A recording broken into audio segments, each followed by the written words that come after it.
I never see when it's up, so just let me know. Okay, it's ready. Okay. Welcome, all of you, everyone, to the subcommittee meeting for the Infrastructure and Engineering Subcommittee of the PAC. I'm Barb Olson, I'm co-chair, and I'm going to read the notice. Members of the board may participate remotely by telephone or other electronic means due to the local public health emergency novel coronavirus pandemic declared on March 16th, 2020, pursuant to the provision of Minnesota Statute Section 13D-021. So, welcome. We've got 4 presentations today, and so let's remember, we've been talking about remembering to raise our hand and maybe only have 1 question per time, and then get back in line. So that helps us get through the meeting more efficiently. So thank you everyone for your cooperation, and why don't we go ahead and start. We've got Jason Stable from Hennepin County and Kelsey Foyt regarding the Lindell Avenue South medians at 25th and 27th. Evening, everyone. I'll kick it off. I'm Kelsey Foyt, the transportation planner with the City of Minneapolis Public Works. I'm here with Jason Stabell from Hennepin County to talk about the Lindell Avenue South median project at 25th and 27th. I think we were last here in March or April to introduce this project and have made a couple updates. So we're back with an update for the group. With that, I'll kick it over to Jason. Hello, yeah, I'm Jason Stabell with Hennepin County, like Kelsey said. So I'm here to just give a little update on the 27th and 25th median projects on Lindell Avenue. And so where we're at in the project, we're getting close to go out to bid to get a contractor on board. And the goal is to start construction on these medians in September of this year. And then we're anticipating to take a couple months for them to finish. So what I have up on the screen is at 27th Street West. And so, as mentioned last time we were here, the project is redoing the ped ramps at all 4 quadrants, getting them to be ADA compliant, and then also building a median on Lindale, and then shifting traffic, vehicle traffic towards the curb lines. One change it's hard to see, but we've changed kind of the taper rate of the transition of vehicle traffic. So it's narrowing the actual influence of where this project will happen, and it will reduce the parking spots that would need to be eliminated. So along with the concrete work, there is some additional lighting that will go in at these intersections. Right now, there's 3 lights between the 2 intersections. We'll add a 4th one that gets, so all the crossings will have at least 1 light. With this, we'll go in RRFBs, rectangular rapid flashing beacons, in all crossings across Lindale. And so with the enhanced crossing systems, there will be painted markings on the road on Lindale for the crossing. So it'll be standard striping for something like that in the city of Minneapolis. We understand with this, there's still a dual threat issue with 2 lanes going in each direction. And what we have is a stop bar that's 20 feet back from the crossing. And this will be also where the buses will stop. And it'll help with some visual for people trying to cross in their visual seeing of traffic, and vice versa, people in cars seeing those RFBs and the people trying to cross. I kind of mentioned the bus stops kind of get moved out further from the intersection to get behind that stop bar. And so, like I said, this is 27th. 25th is very similar design, and just a couple blocks down the road. So this is the project that we plan on doing this fall. There's a lot of interest in a 4-to-3 conversion along Lindale, and I can speak that the county is committing to do a 4 to 3 pilot project next spring, early summer. And what that will be is a chip seal, which is a seal coat basically along Lindale, and then a restriping. I'm not the project manager on that, but we will be coming to your committee here probably August, September, somewhere in there to kind of get that ball rolling. And then we're calling it a pilot project. As many are aware, the traffic on Lindale is way above the guidance for a 4 to 3. So we want to study how making it a 4 to 3 what the impacts of that will happen. And so we'll be working closely with agencies and advisory committees, kind of what are the steps we're going to need to take. But I don't have all the knowledge on that project at this point, so I'm just here to talk about medians. And with that, I think I'm open to any questions.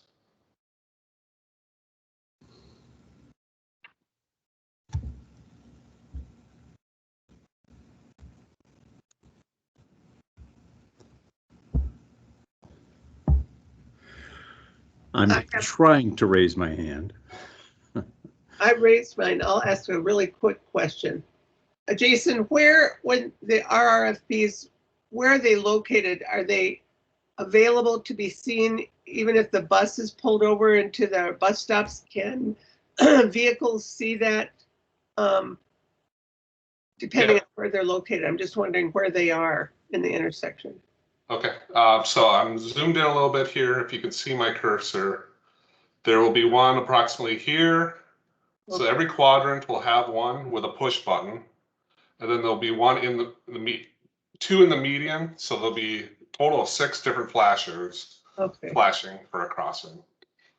So if you're over on this side, you push the button, all 6 of them will flash. Okay. And so that's for each intersection. Thanks.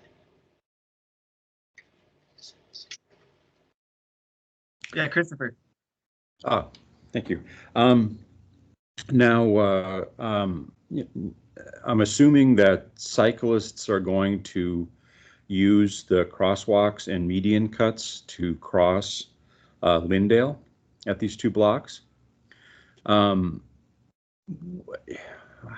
is that going to work? Kelsey, you want to talk about the bike plan?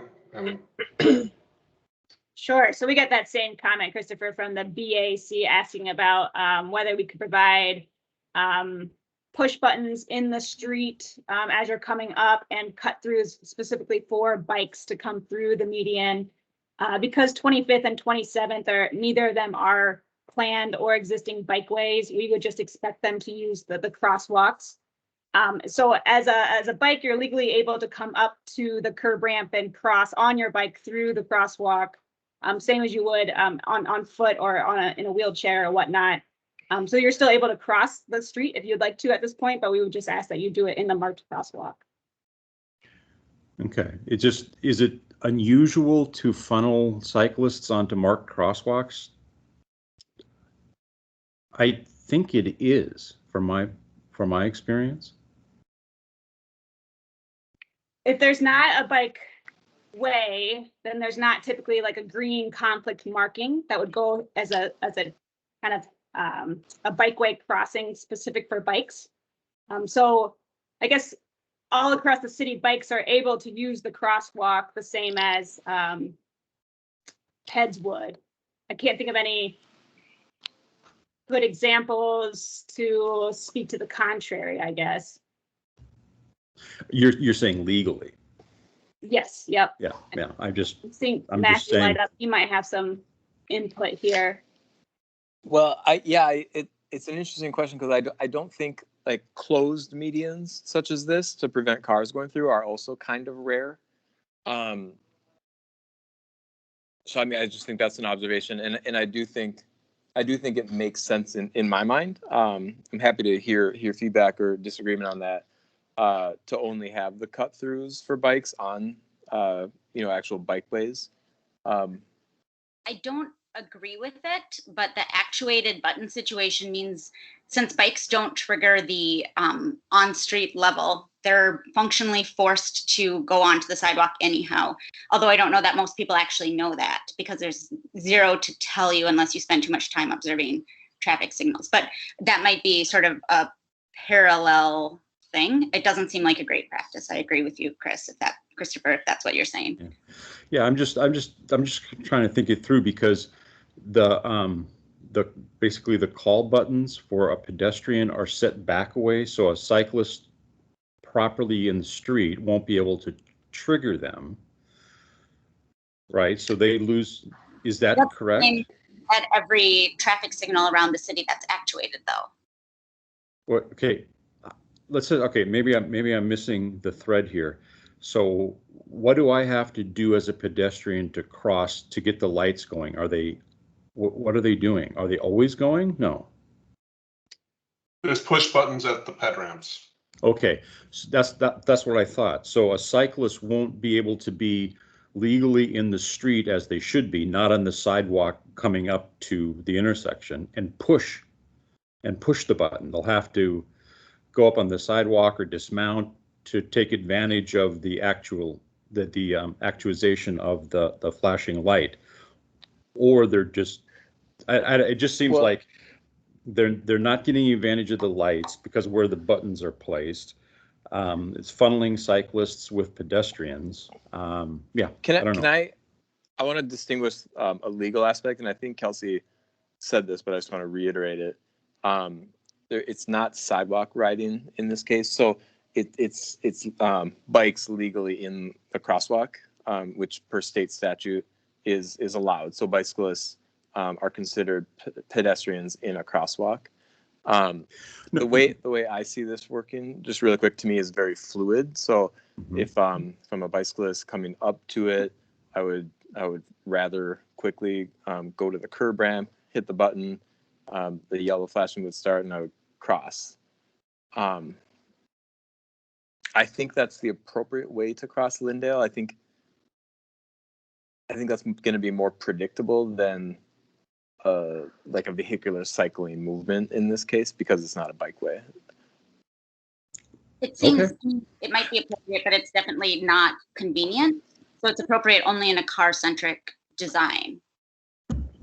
It doesn't seem appropriate for a city that's trying to prioritize biking to make that somebody who's biking do that extra effort and cause potential conflict with high stress street crossing with people who are on foot and using wheelchairs. Peter's had his hand up for a while. Oh, yeah, thanks. I saw, do we have a section and or elevation available, or at least describe what the drivers are going to see when they approach, when they see in them, what would the medians look like to them as they approach? There is no section. It's staying at the current elevations that are out there. It's milling a little bit off the middle of the road and putting in a median, and then making the 88 ped ramps more compliant. So there is no sections to share. So what's that red section look like? Red sections look like, if you could say again. It's about 5 to 6 inches high, and then there's cut throughs for pedestrians, so they're not going up the 5 or 6 inches. They're staying at the road level to cross. Sure. And there's truncated domes in the median to indicate the edges. Anything facing the drivers at the bull noses there? Is that any reflectors or signs or? There are signs there that say keep right, or so yes, there's signs there. There's also signs in the middle of the median that's a one way for vehicle traffic, so they can't cross if they're on 25th, for example, here, or take a left. So these roads become right in, right out for vehicles. Thanks, Jason.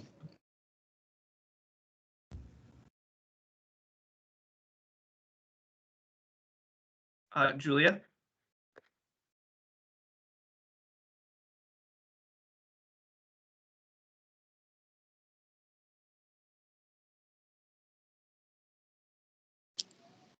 Julia, we can't hear you in case you're trying to talk. Sorry, thank you.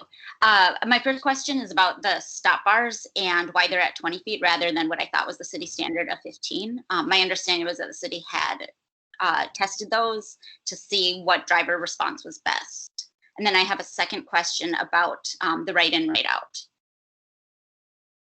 Okay, so for our RFBs and the guidance is between 20 and 50 feet for putting the stop bar. And so we're balancing the bus stops and the removal of parking. So that's where we came to 20 feet. So it gives a little bit more room than the city at 15 feet. And so that's where we got to 20 feet. And Okay. As far as the right in, right out, when I've been walking on Lindale and a lot of streets that are similar, that are 2 lanes in one direction, it's really, there's a lot of conflict if I'm coming from the driver's right as they're turning right. And I've been hit multiple times by drivers who are blocking, like I had to be forced into traffic. They look left and they move their vehicles right, and they often accelerate very quickly. And I'm concerned that because Lindale is staying 2 lanes that won't be addressed. Is there anything that you will be doing to remind drivers that they need to not just look one direction? Because especially on a street that has a high volume of traffic, it seems like they forget to ever look back, and it can be a long period of time that you're approaching. They just never check for you. so let me try to understand the question. Is a car is going to take a right here. You're, say, here trying to cross 25th. Other direction. So if I'm walking parallel to, I'm on Lindale, walking on Lindale, and the driver is coming from 25th and going right onto Lindale. Okay. They're approaching what feels to both of us like a really threatening street. So their full attention is looking left as they move their vehicle right. They're not looking where they move their vehicles. And they often don't look back. Like I'm often in situations where I don't have a choice besides just walking in front. And I've been hit multiple times. It's generally kind of slow speed, but I've twisted my foot. It's like, it is not pleasant. And I am concerned that this doesn't address that. And if anything, it kind of might worsen it because there's no reason for drivers to look left or to look right before they move their vehicle, since they're not interacting with that vehicle traffic anymore at all.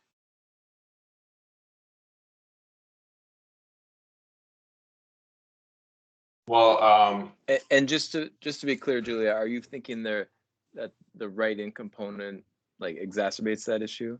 It's the right out that I think is the issue, because the drivers, so it's drivers going from the slower streets onto busier streets because they're also feeling threatened by these speeding drivers on Lindale. So they're like, it isn't usually the other way, or not quite as much. It's definitely like coming out of driveways onto Hennepin, onto Lindale, onto Lake Street, any place you've got a 2 lane in one direction. They're really, really focused on looking for that gap, and then often trying to get up to speed. So it's often sort of a fast start, and they're just really they don't show up in the Vision Zero study, but it's all the time. It's just chronic.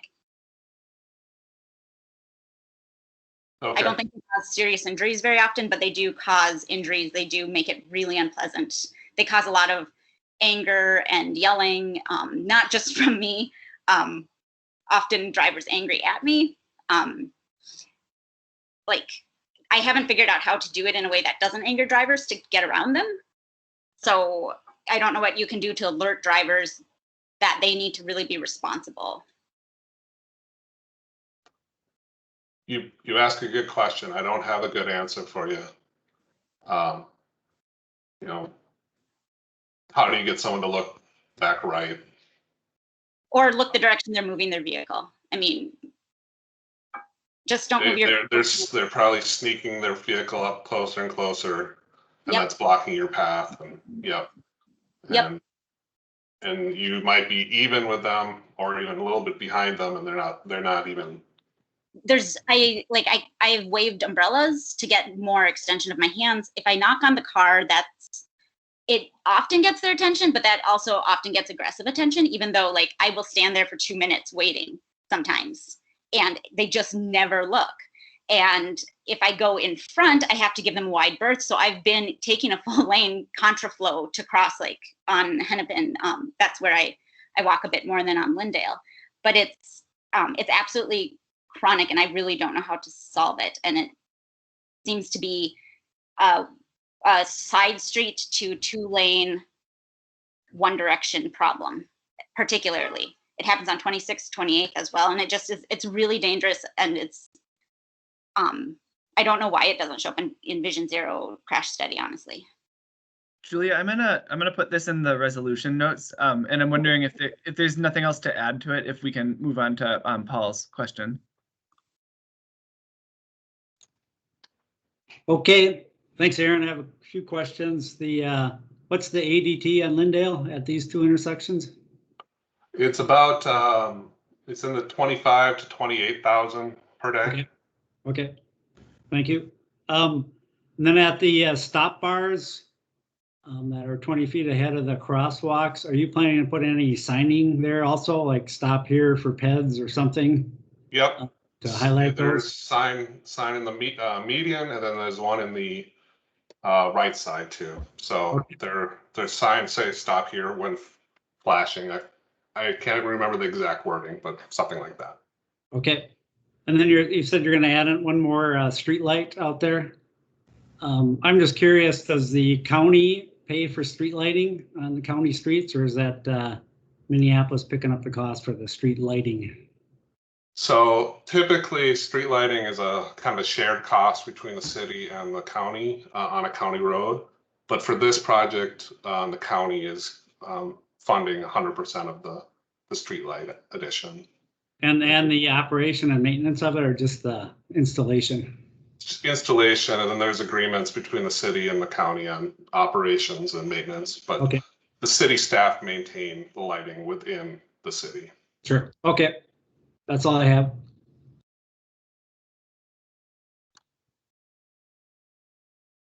Christopher Hofer, did you have another question? Just very brief, and I know this is not directly in this project, but you mentioned a 4 to 3 test, or I forget what you used. Pilot, I called it. Pilot, yeah, that's right. Do you have an understanding of how many blocks that pilot will be? Not necessarily where or anything, but the size of it. Have you heard any discussion? I think it's from Franklin down to Lake for sure, but it's I think there's discussions about it even further than Lake. So thank you. Early details. So yeah, subject to change, right? Yeah. Thank you. There's going to be discussions about where the logical ends and starts. So, but I think that's a good frame for you.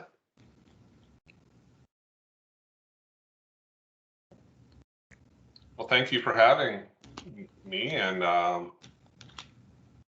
is there any other questions?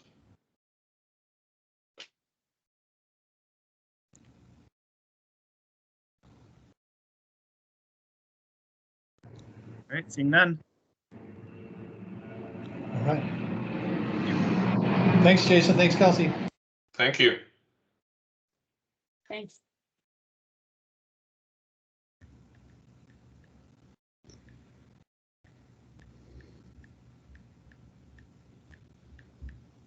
Our next presenter is Christian Zimmerman from Minneapolis Public Works on 1st Street North Midblock Crossing.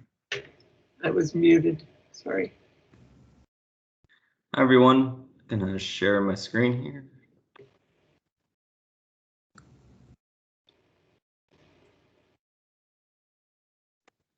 All right, that should be coming through for you. Let me know if it's not. Yeah, we got it. Great.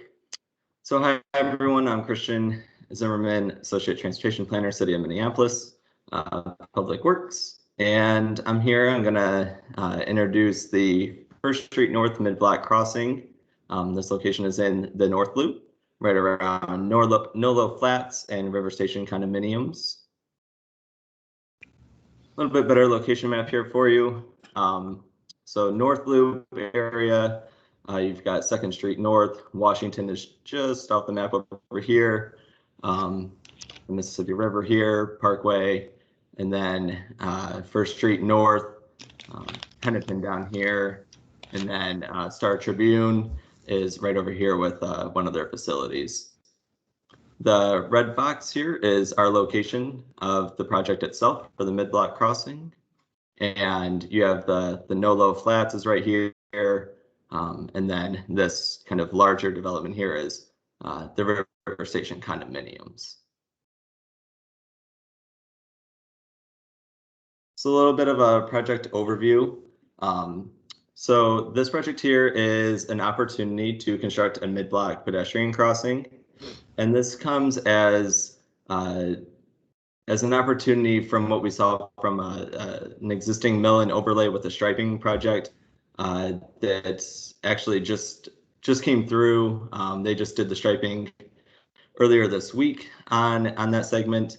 Mill and overlay was broken up into 2 years because of a couple pieces, but that has been completed. So that was kind of phase 1 here. And with that, we saw an opportunity to work with the neighborhood and with the council member to address kind of what you might call a super block between 4th and 8th, where there is no formal pedestrian crossing. You have to either be at 4th Avenue or 8th Avenue to get one. So there was a little bit of a long block, not only of an area for pedestrians to cross, but also with that there wasn't ADA crossing within that area either. So it was about 1/3 of a mile between those 2 avenues for pedestrian crossings.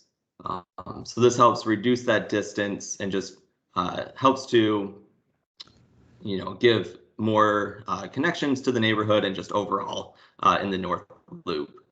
This also just enhances that access for pedestrians either trying to get to this area that is pretty rapidly growing with new housing that's come in to the amenities. There's a lot of restaurants and you have the park system that's there. There's different uses along. First there's a comedy club there, so a lot of pedestrian traffic in the area, and this just kind of helps enhance that access for all. And like I said, this was coordinated with a resurfacing that has just been completed, and the striping that has also at the same time just completed. And that striping was to add a bikeway, which goes from Hennepin Avenue down 1st, and then there's a short segment of 8th which ties into the bikeway on 2nd. So a little bit of project goals here, looking at Vision Zero and just our goal for how we look at our streets, just improving the safety and predictability of pedestrians on 1st. Right now, between that long block, you might have pedestrians kind of crossing it when they're, at their time when they need to or want to, rather than at a formal crossing. So this just helps to enhance that access and then mobility for residents, especially for those that might be in a wheelchair or have other needs. And then this also just helps support our active transportation options. So existing conditions, speed limit is 25 on 1st, and there recently has been quite a few recent improvements for pedestrians along this corridor. These came through, I think they started in 2019, and I think some finishing touches came through in 2020. So at the corner of 8th and 2nd, there's an RFB with some curb extensions. At 1st and 8th, a new development actually went in on that corner. So there was some ADA ramps and a bump out was installed there in coordination. And then at 1st and 4th, 3rd, 2nd, and 1st Avenue all received curb extensions and ADA ramps. But you can see from 8th to 4th, there's a long stretch here in which we don't have any current crossings. And that's what this project here is looking to do, is to kind of break this block up. So we went out and in November of 2020 had a study conducted for a few hours. In between times, we broke it up into kind of the northern portion of the block. So kind of, if you cut this into thirds, closer to 8th Avenue, did a cameras and did a count there. We did one at the mid block and then one on the southern block closer to 4th. And what we really found was that the mid block was the ideal place for this. Found 73 crossings in a 2-hour time span at this location. That was the highest amount of crossings in that time period. So that's kind of what the study came out to find, is that a mid block would be better conductive of the resources rather than doing something closer to 8th or closer to 4th. And a little bit of the opportunities here, since this is a super block with adequate space to implement this right now, since that striping and everything is out there. We do have 8.5-foot parking lanes with 6-foot bike lanes and then 10.5-foot travel lanes. And what this would do is with the crossing would actually further reduce the crossing distance. We would remove a few parking spaces to shorten this distance by 17 feet. So you would just have the bike lanes and then you would have the 2 travel lanes.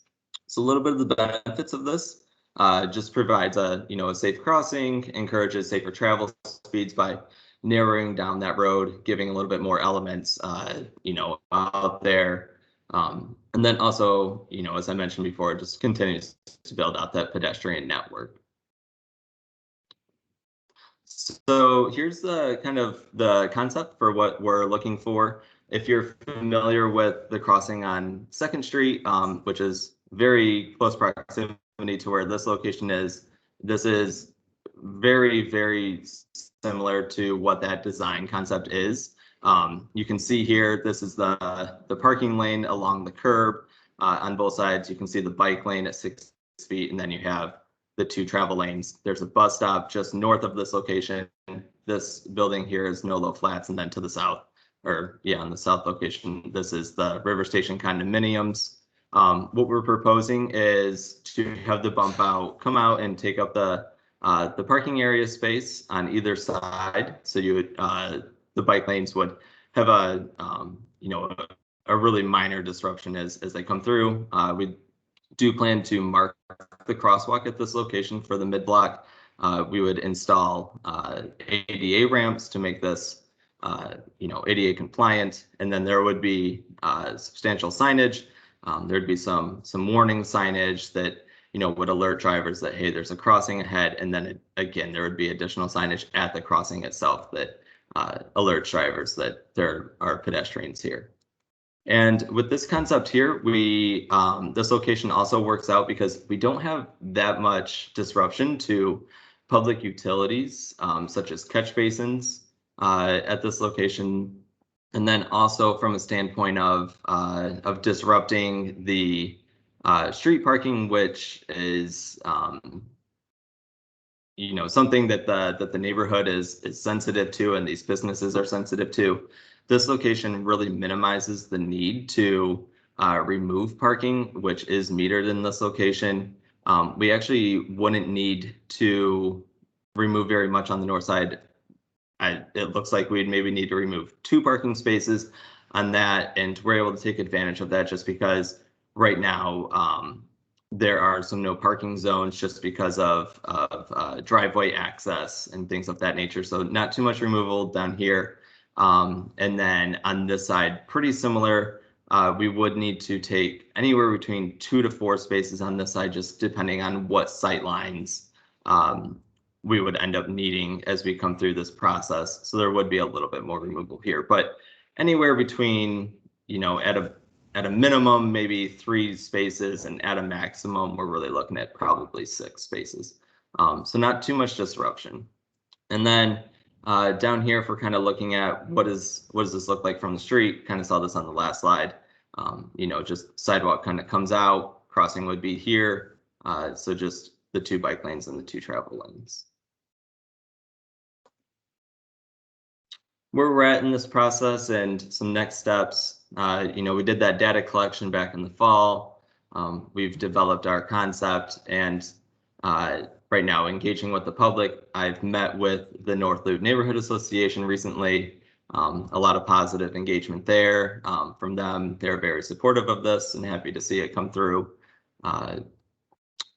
Council member is, we've met with him and talked with him, also very supportive. So this is kind of our last piece here is with you folks, and we'll be finalizing this design this summer. This is a very quick moving project, and a lot of that just kind of comes from the funding sources that we have.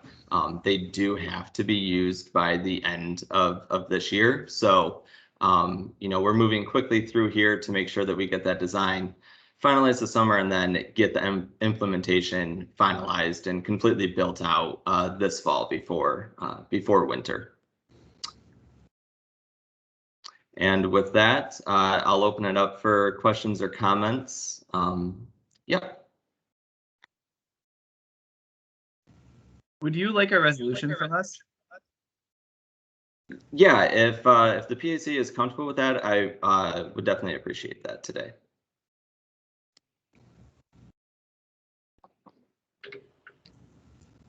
Julia? So is that not a street to the left of the proposed Midblock crossing? So that is, I think I passed it. I think you're looking at this here, maybe. Yeah. Yeah, so those are actually private drives. Okay. Everything actually outside of pretty much once you get behind the sidewalk is all private property. Those are part of River Station condominiums. Okay. Thank you. Mm-hmm.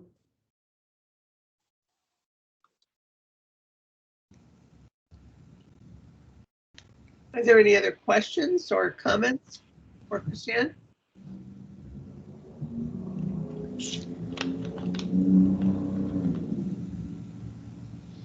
Julia, you have another one? I do. I just wanted to make sure I was giving other people a chance. Has there been any other outreach to people in the area besides the neighborhood groups, since we know those are not generally representative of residents? At this point, we have not reached out to, the businesses that are at this location, but that's definitely something that's on our radar, is to reach out to them and make sure that they're aware of this project and that they have input with this too.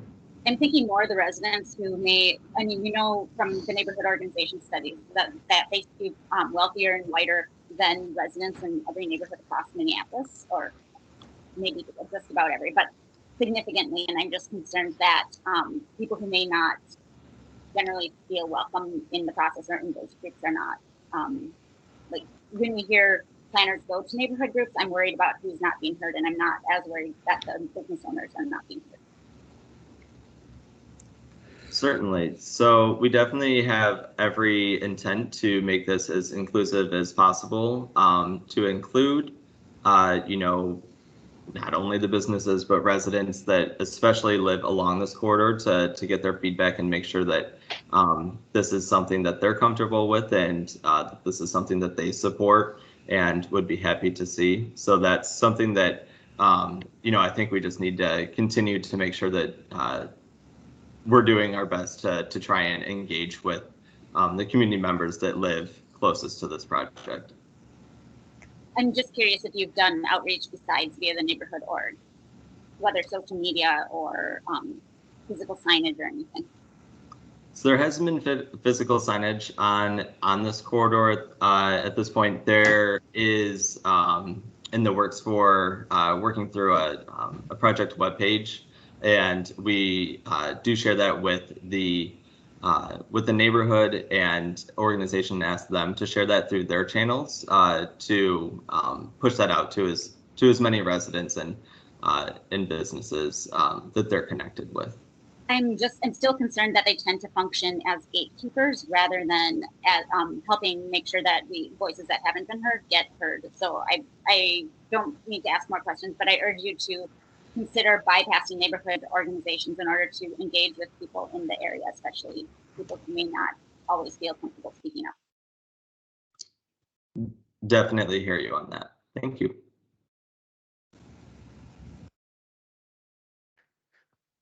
Any other questions for Christiane or comments?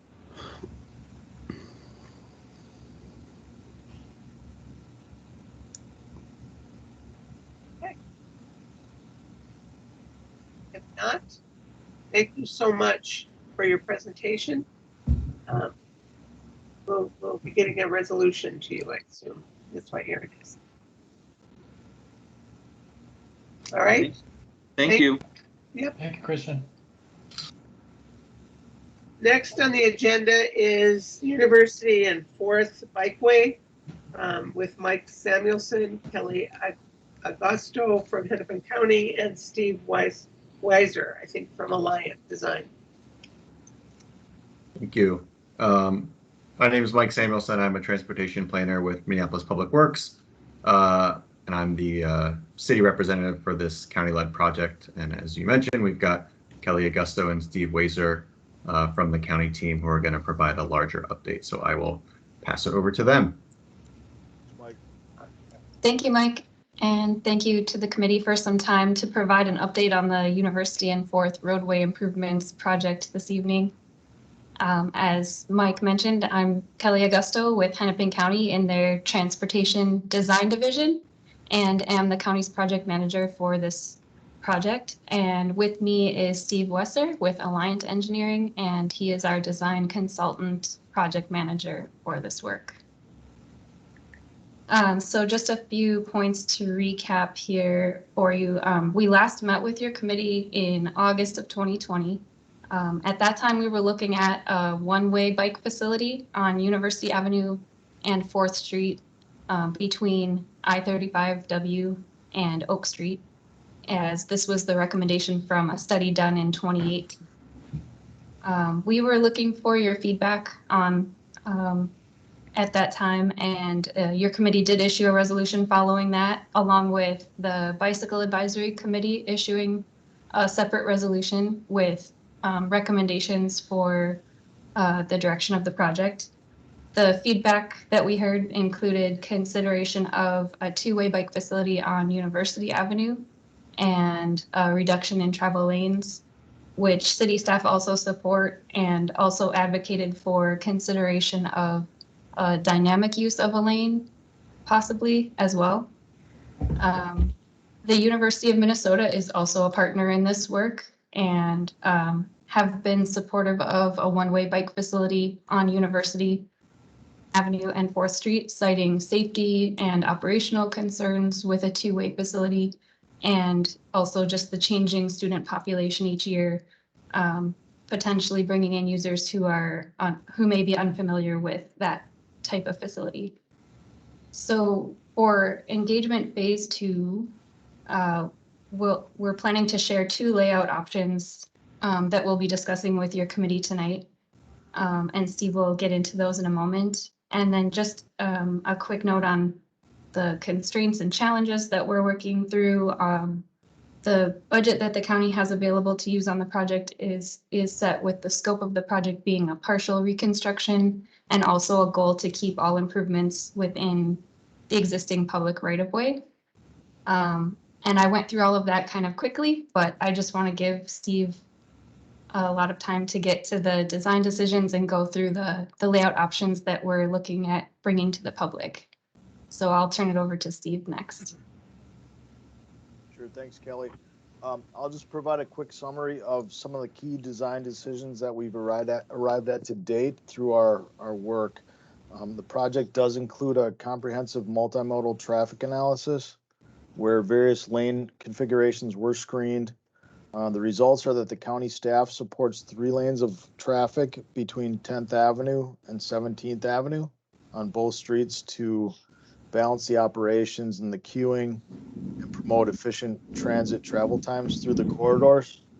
Lanes will be reduced on the east end of the project with 2 general purpose travel lanes from 17th Avenue to Oak Street on both corridors. project, as Kelly mentioned, is a partial reconstruction to achieve the goals of the project of improving the facilities for bicyclists, pedestrians, and transit users. Much of the existing infrastructure out there is in good condition and will be remaining in place. A full reconstruction project would require a significantly larger budget, probably 3 times the order of what is allocated for this project. Transit platform locations that will accommodate the future E-Line BRT, University of Minnesota buses, and local Metro Transit routes have been identified along the corridor, and the designs that will provide for separating modes at the transit platforms by bringing the bikes behind the shelters at sidewalk level with a separated pedestrian space behind the bikes. Through our first round of engagement, we've arrived at a preference for street level curb protected bikeway design. Through our engagement with the public, the project management team, and city organizations as well. There are some constraints and amenities within the right-of-way that will need to be considered as we look at some of the alternatives, including mature oak trees and historic elements on the University of Minnesota campus. So the first layout, working with the project partners that we developed, was layout A, as we're calling it. This has a 2-way separated bike facility on University between 10th Street and Oak Street. The intent is to provide a buffered bike lane on 4th Street as well. However, some of the stakeholders have stressed that 4th Street may be a little bit of a lesser priority and that more of a minimalistic approach on 4th might be understandable. Work within the budget to provide a better facility on Oak Street, or on University, excuse me, between 10th and Oak. But we're trying to maintain existing curbs and sidewalks as well, wherever possible, where the infrastructure is in good condition. So with the partial reconstruction, some boulevard space can be maintained, but opportunity areas for additional greening and above ground stormwater management practices will be limited with the wider bike facility on University Avenue. This slide shows a representative block for a new 2-way bikeway on University. This segment has 3 travel lanes, slightly narrower than the in-place travel lanes at 10.5 feet and 11 feet on the outside where the transit vehicles will be operating. This design in this area moves the curb line out several feet from where it is today to provide a wider bike facility. But this does come at the expense of boulevard space in some locations and will require relocating streetlight standards and other elements. This design would look similar to the in-place facility along Oak Street, like you see on the lower left here, south of Washington Avenue on campus. The view at the right shows the dimensions being considered and highlights one of the areas constrained by features within the right-of-way. These green circles represent the oak trees, probably 75-year-old oaks, large mature oak trees by some of the university buildings. The design on the west end includes a 10-foot wide bike facility in areas where the outside curb is being reconstructed. East of 17th Avenue and Church Street, we have the ability to reduce down to 2 travel lanes and still maintain mobility through the area. This essentially frees up additional space for the bikeway. I want to point out that the existing condition out there that you'll see on the lower left photo. So the existing bikeway surface along University is a 6-foot wide concrete section that's integral with the curb. And it's essentially in pretty good condition. To avoid reconstruction of all this infrastructure that's in good condition and to avoid impacts to the historic fencing that you can kind of see on the top part of this photo here, we're proposing to leave some of the curb in place and the biking surface as it is in the eastbound direction in place. That would allow us to leave the sidewalk as well, the light standards, the boulevard that's out there, the green space, and leave some of that infrastructure in place. save project cost and minimize grading impacts in this area. With this 2-foot wide buffer curb that we'd be adding here, we'd essentially be able to maintain a 15-foot wide two-way bikeway from curb face to curb face. We'd put a stripe line down here. The eastbound direction would travel on the existing concrete surface, and the westbound direction would go on the existing bituminous surface.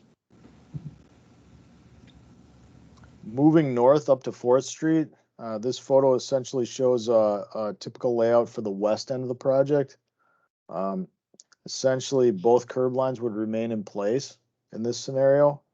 That allows us to keep the boulevards, the sidewalks, and the light poles intact on the outside. The lanes would be narrowed slightly from what's there today to provide a little bit wider buffer space than what you have out there today. So there'd be essentially a 2-foot wide buffer remaining, which would likely be striping and raised delineator posts to delineate the bikeway. There'd also, so there'd be basically a 4-foot wide bituminous bikeable surface, and then next to the 4-foot concrete gutter pan, similar to what you see on the right-hand side photo. East of 17th Avenue, 4th Street would have 2 through lanes. We'd reduce it down a lane. There's been a request from the university to provide space for charter bus parking next to the arenas down on the east end of the project to be used during events. The space has also been discussed for potential metered general purpose parking at other times not used for university events. In this area, we'd again propose to leave the curb and gutter, sidewalk, light pole infrastructure, trees, boulevard trees in place in this area, which are in good condition. So in this area, we'd be able to provide a 3-foot wide stripe buffer with delineators and striping to delineate that parking lane from the bike lane. The proposed traffic signal phasing along University Avenue with a 2-way bikeway in option A will mimic the phasing that's implemented on the recently constructed Jackson Street bikeway in St. Paul. In that project and in our project as well, a leading bike ped signal interval will be provided.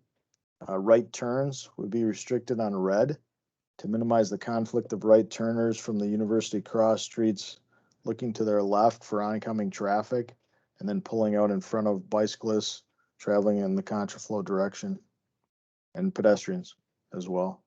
Right turns on red would be restricted on University Avenue as well.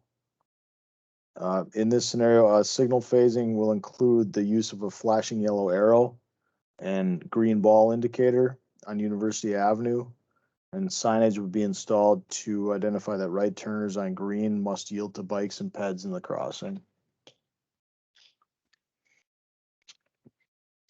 The second layout that's presented for public viewing is labeled option B. This one has a separated bike facilities along both streets. Again, construction would be focused on the bikeway side of the road with the majority of the infrastructure remaining in place, but they'd be one-way facilities on both roadways. As you saw with layout A, the intent would be to try to maintain much of the in-place curb and gutter and the sidewalk wherever we can, the lighting in the boulevard spaces as well. With this option, though, there might be some additional opportunity areas for green space and potential green stormwater infrastructure along University Avenue. This slide shows a representative block for the one-way facility on University Avenue. On the west end of the project, again, we have 3 travel lanes. As you can see in the typical section up here, we're maintaining the existing 6-foot concrete bikeway, as you can see down in the lower left, and adding a 2-foot wide raised curb to separate the vehicles from the bikes. Maintaining the outside curb allows us to save the light poles. There's some boulevard trees along some of the segments out here that would be able to be saved as well as the outside sidewalk. It's possible that this curb could be replaced by striping and delineator posts just to make it feel a little more open than the 6-foot bikeway that's being provided in this area, but that would obviously make it feel a little more tight for bikeways with the handlebar potential impacts to the delineator posts. So the curb protection is what we're seeing as kind of a more robust separation mode between the vehicles and the bikes. So the approach east of 17th Avenue, Church Street, is different for layout B than it was for A. In this area, we're proposing to move the outside curb in towards the roadway center line more to provide for an 8-foot wide one-way bike facility in the area. The 8-foot width will be a little bit more comfortable for side-by-side riding and passing, and provide a little bit more comfortable ride for the bikers.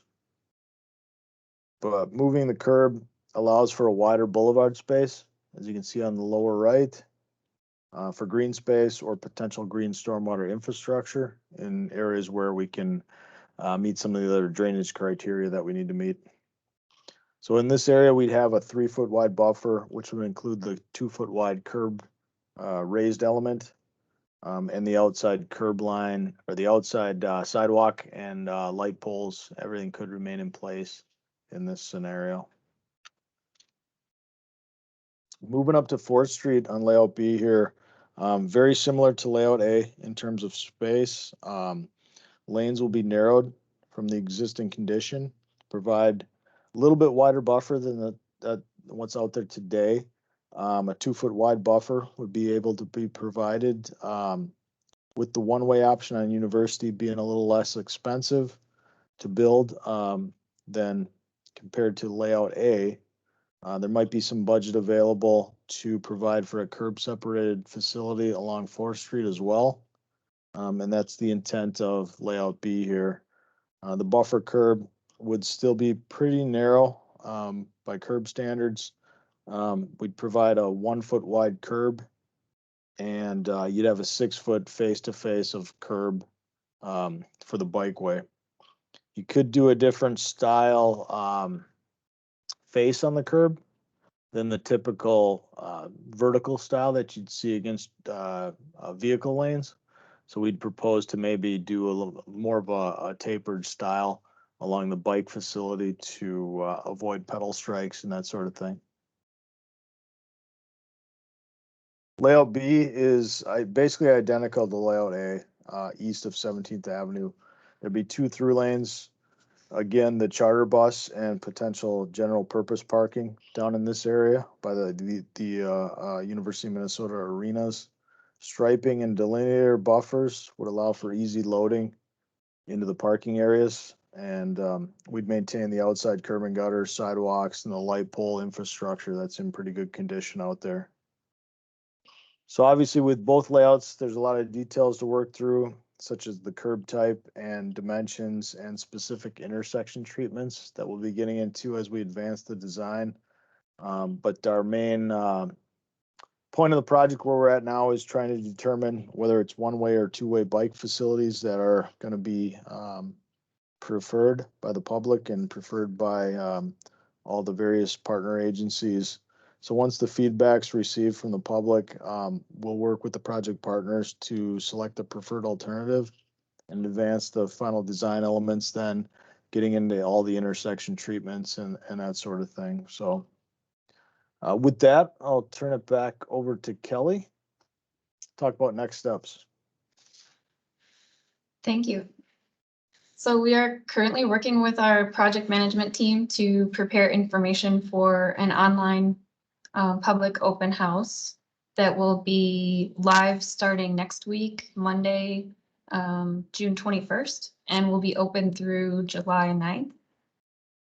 We're also kicking off our second round of outreach with project stakeholders, including neighborhood associations, businesses, and university groups. And after these engagement activities, as Steve mentioned, we hope to arrive at a preferred layout option and with the project partners, and hopefully looking for that in the next couple of months so that we can request municipal consent in August of this year, and then final design and environmental documentation efforts would need to be complete and approved by June of 2022, next year, to comply with the stipulations tied to the federal funding that's part of our project budget. And then the plan would be to have construction start in 2023. So here's our contact information and the project website. Information will be shared once we have a link live for that public open house as well. So we would look for you all to please check that out and weigh in on that. And also, if you could issue a resolution like you did for us last year, with maybe a preference for a layout option, we'd appreciate that as well. And we'll open it up to questions, please.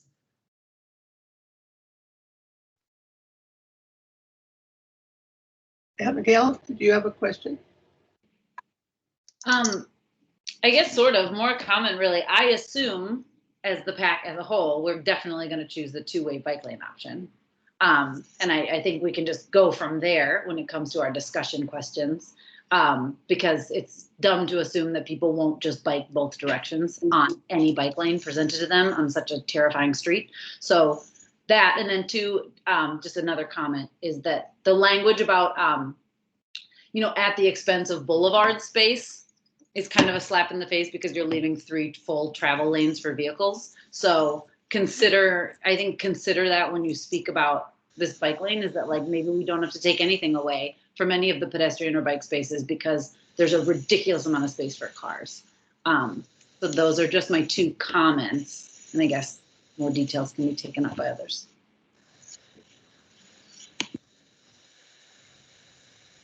Julia? Oh, I'm sorry, go ahead, Eric. Oh, yeah.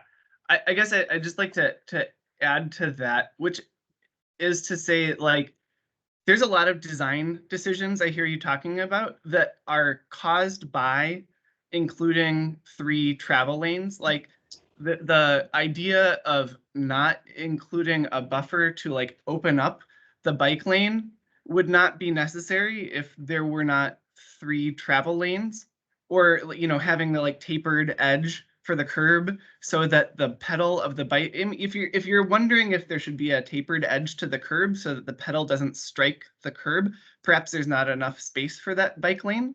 I see a 4-foot bike lane with 2 foot of gutter pan, and I just don't see that as being wide enough.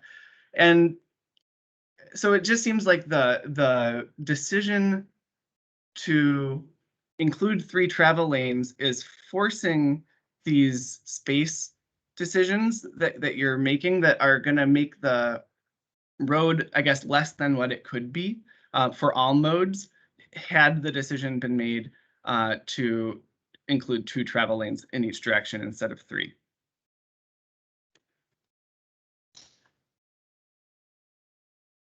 I appreciate those comments. It's definitely a lot to balance in this corridor with all the different modes.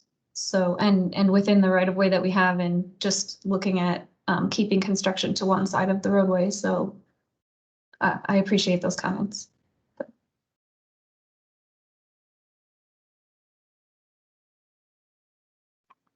Julia? I'd like to echo what's been said. I heard transit mentioned, but I did not hear that there's going to be a dedicated transit lane. And I heard discussion about keeping this number of lanes, but not returning these streets to 2-way streets, which are safer for people outside of cars. And I'm hearing that there's these constraints, but I'm also, we're seeing unprecedented drought hitting a huge amount of the US that's caused by decisions like the one that we're seeing, being made right now.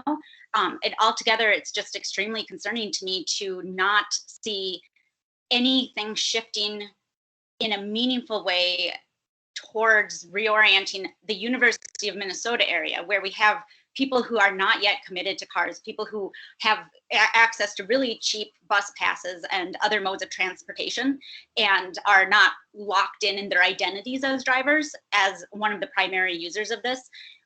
It just seems like a missed opportunity, and especially when the outreach is, as far as I'm understanding it, happening when there is not a huge amount of student presence on campus, with outreach to neighborhood groups that are historically extremely anti-student.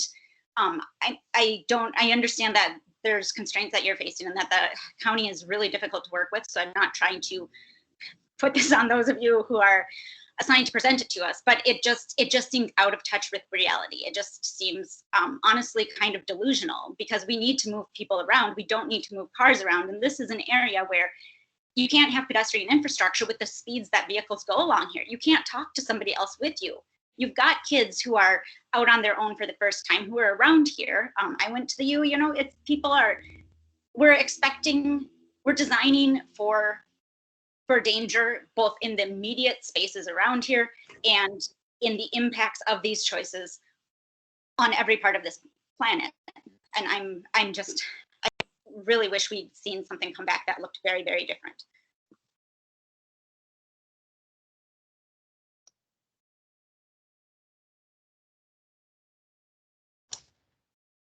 Any other comments or questions for?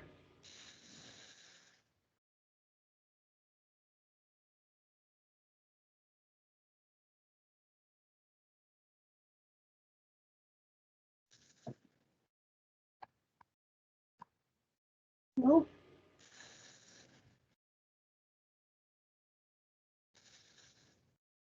Okay. Well, thank you for the presentation. I think we will be working on a resolution for you, especially containing some of the comments that you've heard today from our PAC members. So appreciate that. Thank you for the time tonight. Sure. Thank you. Thank you. Last presentation is from Chris Kartheiser. It's Lindale Avenue North. Take it away, Chris. Thanks, Barb. So hey everybody, I think most or all of you know me.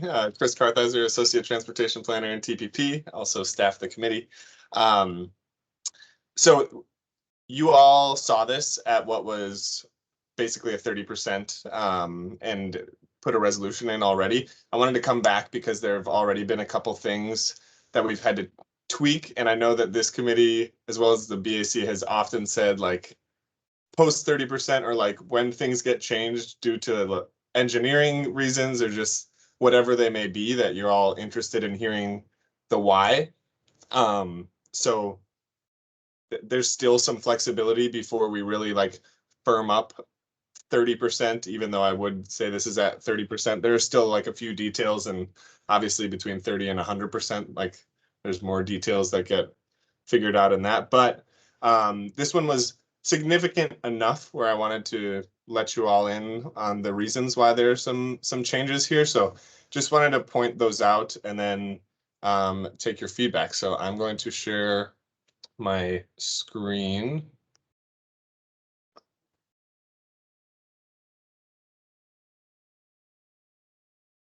Are you able to see that? Yep. So if you recall, the Lindale Ave North project touches 7 intersections on Lindale Ave North between 22nd and 40th Avenue North. And they're almost all identical. When you get into the minutia of engineering, there's some slight differences, but for the most part, it's kind of one typical design. And then I'll show you the one intersection at Farview Park that's a T intersection. We've also narrowed in. Last time I was here, we had 2 different options we were just kind of toying with. We've narrowed in on the final one, so I'll show you that as well. And I'm not necessarily looking for a resolution today. You've already provided one. If you see anything that makes you feel strongly and want to do another one, that's totally fine with me. So the primary thing that I just want to point out is that in the previous version I showed you, they were all 13-foot lanes on Lindale.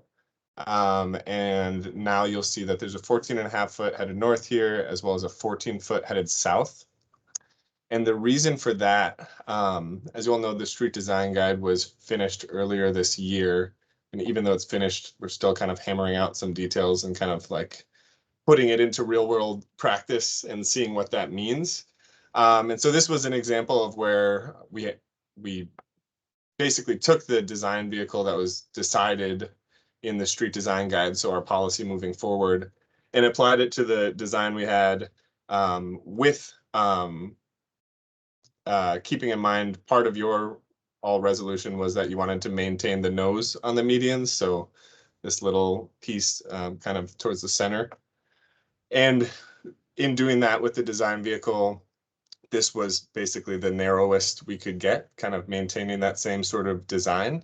And so we did have to widen the lanes by 1.5 feet in the north and 1 foot headed south. And so I just wanted to acknowledge that, let you know there's also a little bit of change in some of the curb radii to make that work, sort of in different ways here. And then the final piece that I wanted to show you all is that you might not notice it at first glance, but also in order to make those turning movements work while keeping the nose on the median, we did have to sort of scoot everything back with the median.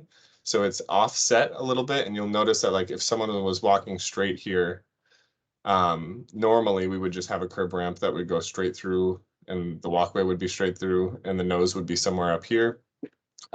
With this design, what we would be forced to do, really assuming that we keep that nose, would be to offset this a little bit. And so it's not a straight through line here. I don't have a ton of detail on what it would look like here, but we would be making sure that it's ADA accessible, that there's edges, detectable edges, that someone who's visually impaired would be able to still navigate this area, whether this be grass or some sort of concrete or something else.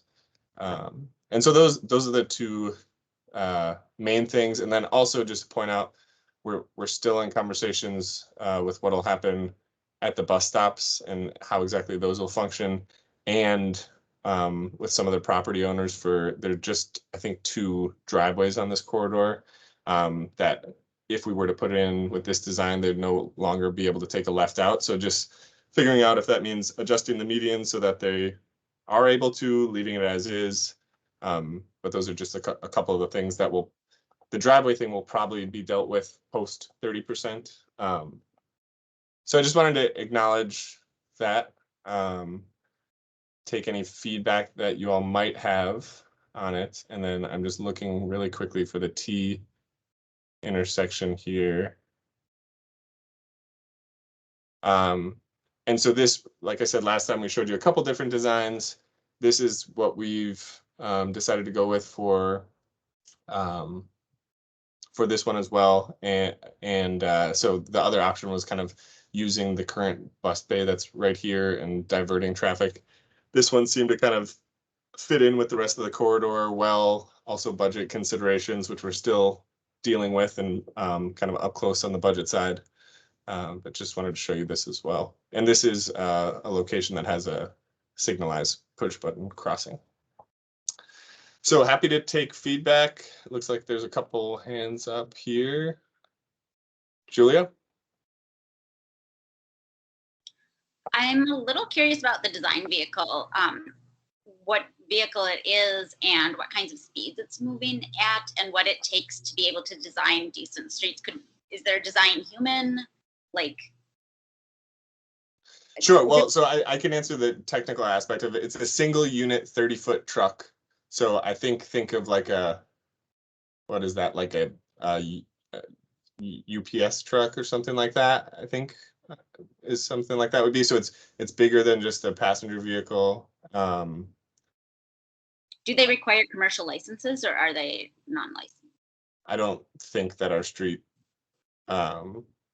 design guide calls that out, and I don't know if a 30-foot truck in general, I just don't know the answer to that. Are they like are they making, is this one of those things where they like have to make the turn without slowing down? Is it really that difficult to drive? The turning movement speeds are not very fast. Like I believe it's like I don't recall, but it's well under the speed limit. And it's not like making it at speed. I mean, these are all stop signed on the cross streets, so it'd be moving for, and the turning movements from the cross streets onto Lyndale are what drive that, like kind of the median adjustments here and the lane adjustments here. It's not as much about turning from Lyndale onto the side streets. I'd love to learn more about this at some point, but I'm going to zip it for now.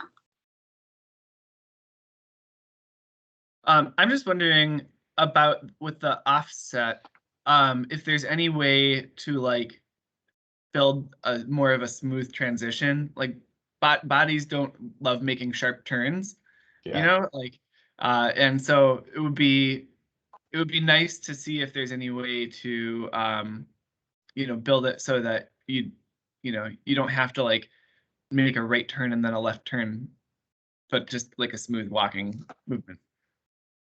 I appreciate that comment, and we'll definitely take that back. And I'll be the first to acknowledge that I am not an expert in like ADA ramps or navigating like this type of thing. And we'll absolutely kind of look into best practices for this sort of thing. If you have any specific ideas, I mean, one thing is just to like kind of make an angled, like at least like angle it there. I don't know if that's better or not, but.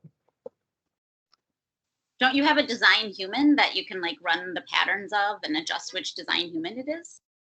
Humans are just so much more complex behaviorally than cars that I don't know that that exists. That's why it's so hard to count people who walk and bike partially.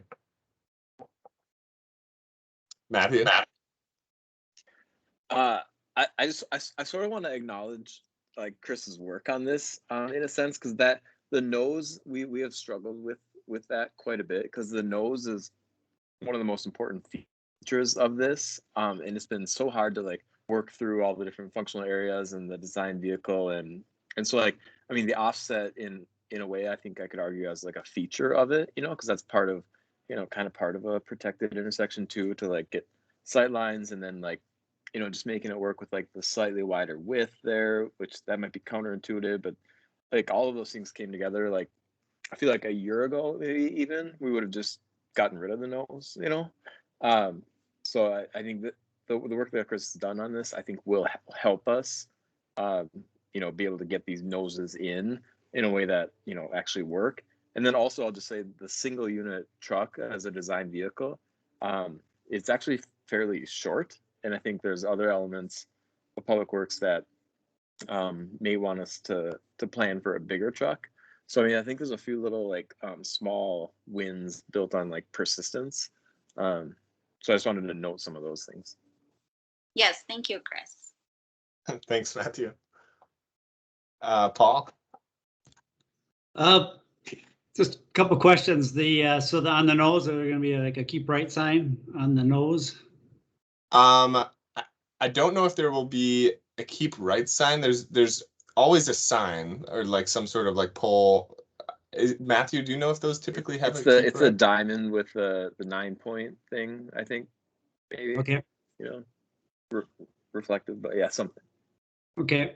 Yeah, I think this is a unusual design. So the you know, it'll be interesting to see if the pedestrians actually make that jog to go across, or if they just walk down, like if they're on 37th, walk down the sidewalk and just walk across the grass and then make the diagonal to the crossing through the intersection as they're crossing the street, rather than making the 90-degree turns. And then are you saying like, I don't know if you can see my mouse, but like coming across, like doing kind of the, like that sort of thing? Yeah, well, if they're on 37th going across Lyndale, you know, they come up to the intersection, and rather than take a 90-degree turn and then another 90-degree turn to get to the crosswalk. They'll just go straight ahead and then just diagonally walk across the street on a diagonal, go through that opening in the median. Mhm. And then if you're, visually disabled too, then again, then if you're used to going straight across the intersection on the sidewalk, there could be some confusion there for folks navigating that jog in the sidewalk. But I think it's a interesting concept to try out. And then, hopefully maybe afterwards you have some staff or intern or something to go out and study it and watch people and see if how they're using the intersection and if they're using it as designed. Yeah, I think that's a great idea. And that last comment where we talking about someone who's, I think I missed it, visually impaired, having trouble navigating kind of the jog a little bit, potentially. Mm-hmm. Okay, yeah. I mean, that's something that I think we'll want to pay a lot of attention to in the design of what features we can use to help that as much as possible. I think That's all I got. Thanks, Paul.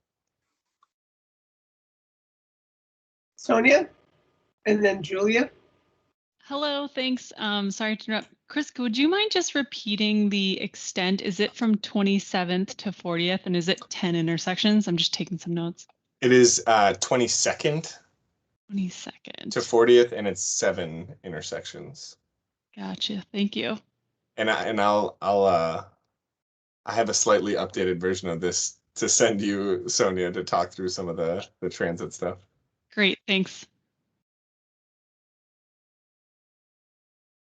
Julia? Paul, your comment is I think a really interesting one because it made me suddenly realize how much of official pedestrian infrastructure is primarily for people who don't have any other choice, like adding curb cuts instead of being able to cross any point on a street.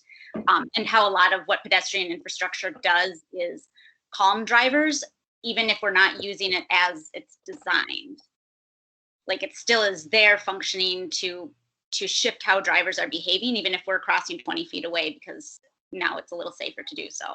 So thanks for bringing that up, and I'm going to be paying more attention.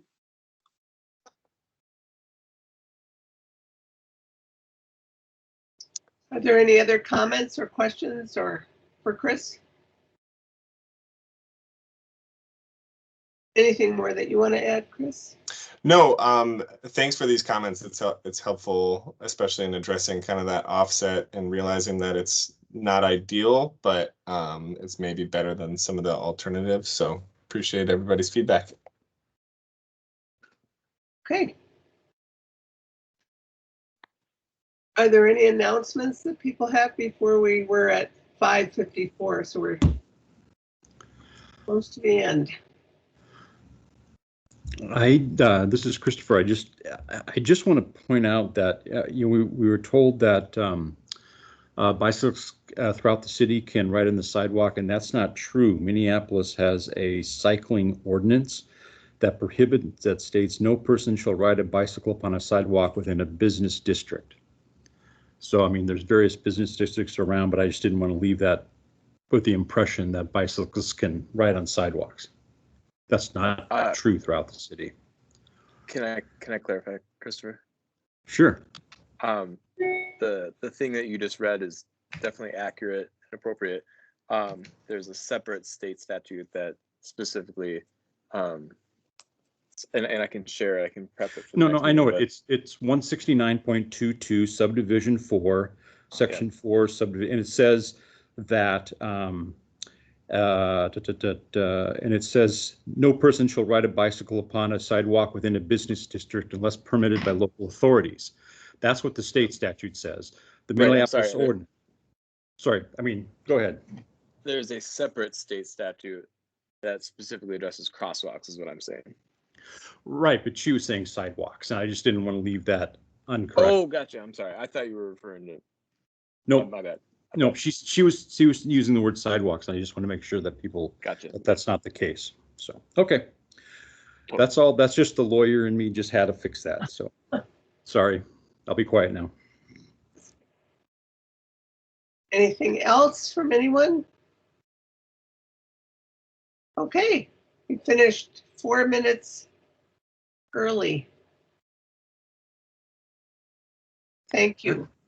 Thanks, One more everybody. time. Everyone Thanks, have a good everybody. evening. Thank you. Bye.